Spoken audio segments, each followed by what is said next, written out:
కూడా ఒక కొడుకు ఉండి ఉంటే నీకు కూడా ఇలా తిరిగి వచ్చిందాన్ని నువ్వు ఒప్పుకుంటావా? పాపు మాటలు అదుపు తప్పుతున్నాయి. కాస్త చూసుకొని మాట్లాడు. నేను మాట్లాడతాను.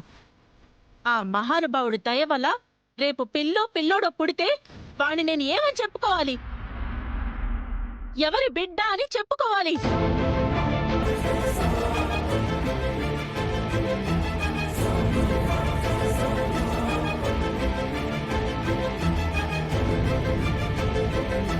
అత్తయ్య ప్లీజ్ ఆపండి. నువ్వు నోరుమై.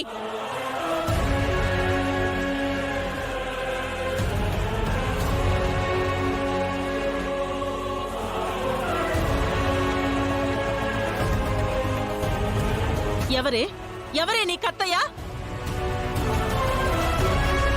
ఏం బతుకేనిది? ఎంత అమెరికాలో చదివొస్తే మాత్రం నీతి జాతి ఉండక్కర్లా? వాడెవడితోనో తిరిగి ఇంటికొచ్చి నా కోడలని వీడి పెళ్ళాన్నని చెప్పుకు తిరుగుతున్నావా? సిగ్గుండాలే.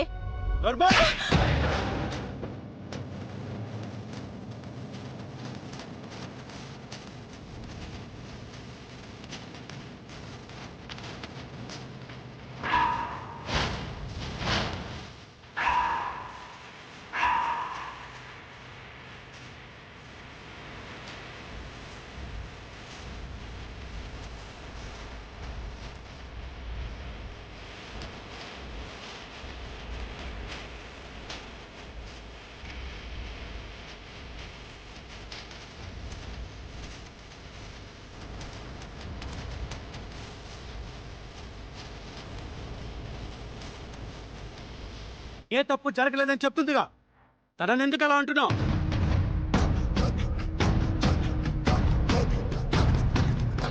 అదేదో బుద్ధి లేకుండా మాట్లాడిసిందిలే బావగారు. ఏ నీ కొడుకు చేసింది ఏమైనా తక్కువ? తన మానాన్న తన బతకనివ్వకుండా ప్రేమ ప్రేమ అంటూ తన చుట్టూ తిరిగింది ఎవరు? నా కూతురు లేకపోతే చస్తానని వెనక్కి తిరిగింది ఎవరు? బలవంతంగా తాళి కట్టి భార్యం చేసుకుంది ఎవరు? నీ కొడుకు కాదా?